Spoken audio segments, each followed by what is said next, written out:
विद्या चाय की प्याली लेकर मनोहर के पास गई और आवाज लगाई, आप उठ जाते, ये आपकी चाय लाई थी। रख दे मेज पर, पी लूंगा। मैं नहीं चाहता सुबह सुबह तेरा मनहूस चेहरा देखकर अपना पूरा दिन खराब करूं। चल जा, मेरे लिए गर्म गर्म आलू की कचौड़ी बनाकर रख। शक्ल अच्छी नहीं है तो खाना तो अच्छा बना ही दिया कर, मनहूस कहीं की। मनोहर की रोजाना की आदत थी विद्या को परेशान करने की और ताने देने की। विद्या देखने में एक सीधी सादी साधारण सी महिला थी।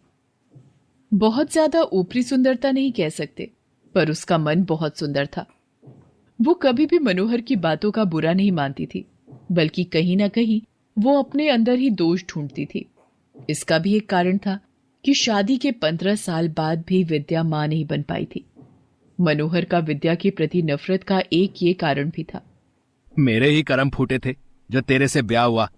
अम्मा की मति मारी गई थी जो उन्होंने तुझे मेरे लिए पसंद कर लिया। ना शक्ल तेरी सुंदर है और ना ही तू मुझे औलाद का सुख दे पाई। अरे, तो इसमें विद्या का क्या दोष है? डॉक्टरनी को सारे चेकअप करवा दिए, अब ये बेचारी अभी तक मां नहीं बन पाई, तो इसमें इसकी क्या गलती है? अम्मा, तू मेरी माँ होकर विद्या का पक्ष लेती हो। कौन माँ भला अपने बेटे की जगह बहू को महत्व देती है? आखिर कौन से लाल लगे हैं इसमें जो इस पर इतना प्यार उड़ेलती रहती हो? विद्या को तेरे बापू बहू ने ही अपनी बेटी बनाकर लेकर आए थे, उसे हर वक्त कोसना बंद कर। मनोहर गुस्से में पैर पटकता हुआ चला जाता है। विद्या रोने लगती है। उसकी सास कांता उसे चुप कराती है। अम्मा, मैं क्या करूं? मैं मां नहीं बन पाई। मैं कैसी बहू हूं जो इस परिवार को कोई सुख नहीं दे पाई। वही गांव में मनोहर का एक दोस्त बिरजू रहता था। मनोहर घर से जब भी गुस्से में निकलता तो बिरजू के घर जाकर बैठ जाता। क्या हुआ, इतना गुस्से में क्यों है? वही यार, रोज सुबह सुबह उस मनहूस विद्या का चेहरा देख देख कर मैं तंग आ गया हूं। समझ नहीं आता क्या करूं। बापू और अम्मा ने जबरदस्ती ब्याह कर दिया उसका मेरे साथ, जिसकी सजा अब मैं भुगत रहा हूं। ना उसकी शक्ल है, ना वो मां बन सकती है। ऊपर से अम्मा उसे और सिर पर चढ़ाकर बैठी है। जीजा जी, ये भाभी ने चाय भिजवाई है। अरे सीमा, तू क्यों लाई ये चाय? तेरी भाभी कहाँ है? जीजा जी, वो मुन्ना को नहला रही है, इसलिए उन्होंने बोला कि मैं आपको चाय पहुंचा दूं। सीमा की सुंदरता को देखकर मनोहर मंत्रमुग्ध हो जाता है और सीमा को लगातार देखता रहता है। मनोहर, ओ मनोहर, कहाँ खो गया? ये ले चाय पी ले। ये कौन है बिरजू? इसे पहले तो कभी नहीं देखा। ये मेरी साली है, कल ही शहर से आई है, 10वीं पास है। सीमा को देखकर मनोहर के मन में न जाने कौन कौन से ख्याल आने लगते हैं। अब वो रोजाना ही किसी न किसी बहाने बिरजू के घर आ जाता था और जानबूझकर धीरे धीरे वो सीमा को अपनी तरफ आकर्षित करने लगा। सीमा, तुम देखने में बहुत खूबसूरत हो। तुम्हारी आंखें, तुम्हारे बाल सचमुच बहुत खूबसूरत हैं। आप तो मेरी यूं ही मुफ्त की तारीफ करते रहते हो। कभी काजल बिंदी हार तो उपहार में लाए नहीं, अपनी विद्या को ही लाकर देते होगे।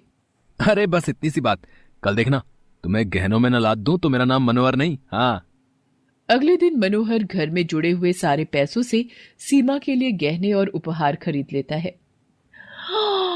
ये हार तो सचमुच बहुत खूबसूरत है, और ये चांदी की पायल। मेरे लिए इतने सुंदर गहने, पर मेरे लिए इतने गहने क्यों लाए हो तुम? हाँ मनोहर, ये बात तो मैं भी तुमसे पूछना चाहता था कि तुम आखिर सीमा के लिए इतने महंगे गहने और हार क्यों लेकर आए हो?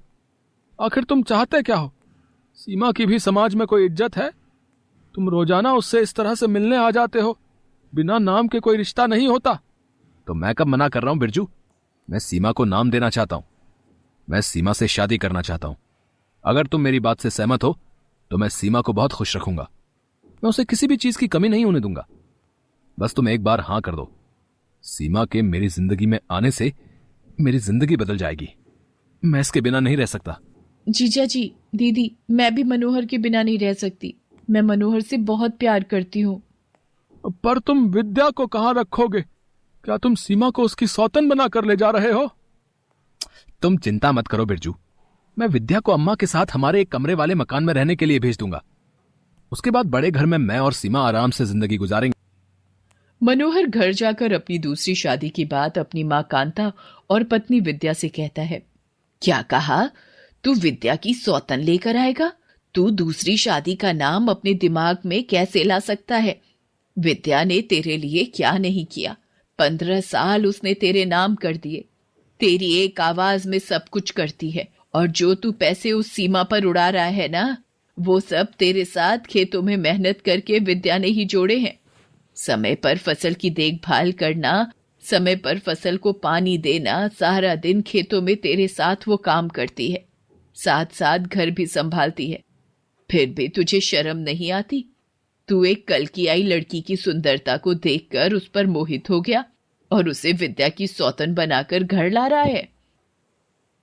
अम्मा, अपने आप को संभालो, तुम्हारी तबीयत खराब हो जाएगी। तू ला तो रहा है उसे ब्याह कर, पर देख लियो, एक दिन तू खुद पछताएगा। मनोहर सीमा से शादी कर लेता है और उसके आते ही, अम्मा देखो, सीमा नहीं चाहती कि वो विद्या के साथ रहे, इसलिए मैं चाहता हूं कि तुम और विद्या वो सामने वाले छोटे कमरे में रहना शुरू कर दो। और हाँ, खर्चा पानी तो मैं तुम्हें दे नहीं पाऊंगा। वो छोटा जमीन का टुकड़ा तुम अपने पास ही रख लो। विद्या, उस पर खेतीबाड़ी करके तुम अपना और माँ का गुजारा कर लेना, ठीक है? ताकि हमें भी कोई परेशानी ना हो और तुम्हें भी। देखो जी, जल्दी जल्दी जितना भी कूड़ा कचरा है घर से बाहर फेंक दो। मेरे से ये बदबू और बर्दाश्त नहीं हो रही है। मनोहर, तेरी बीवी हमें कूड़ा कचरा बोल रही है और तू चुपचाप सुन रहा है। अम्मा, चलो हम वहां चलकर रह लेंगे, बेकार में अपना खून मत जलाओ। विद्या और कांता घर के सामने बने एक छोटे कमरे में रहने लगती हैं। सीमा को तो फिजूल खर्ची की आदत थी, क्योंकि वो शहर की रहने वाली थी, इसलिए वो रोजाना मनोहर को शहर घूमने के लिए ले जाती थी।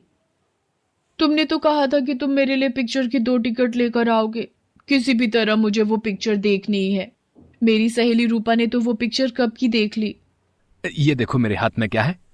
अरे, ये तो शहर के सबसे बड़े सिनेमा हॉल की टिकट है। ये तो बड़ी महंगी आई होगी।